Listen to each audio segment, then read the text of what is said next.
Welcome to Penrose Learning, where we make understanding easy.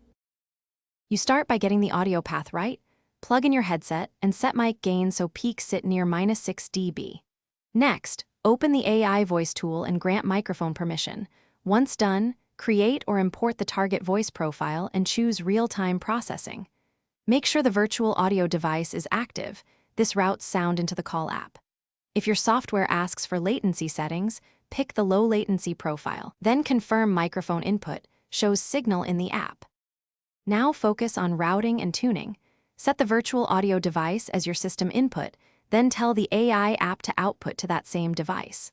In the call application, choose the virtual device for microphone input and mute the direct mic feed so only processed audio is sent. Once routed, modify voice parameters, raise or lower pitch, tweak formants to preserve naturalness, and engage noise suppression. Listen to a quick test call. Adjust gain and timbre until the voice sounds. Finish by validating stability and saving your preset. Place a short private call and confirm latency stays under 300 milliseconds and clarity is preserved. Once satisfied, save the active voice preset and enable auto start for future sessions. Monitor CPU load.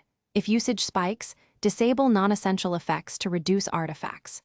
If things go wrong, first reassign audio devices and restart the AI plugin.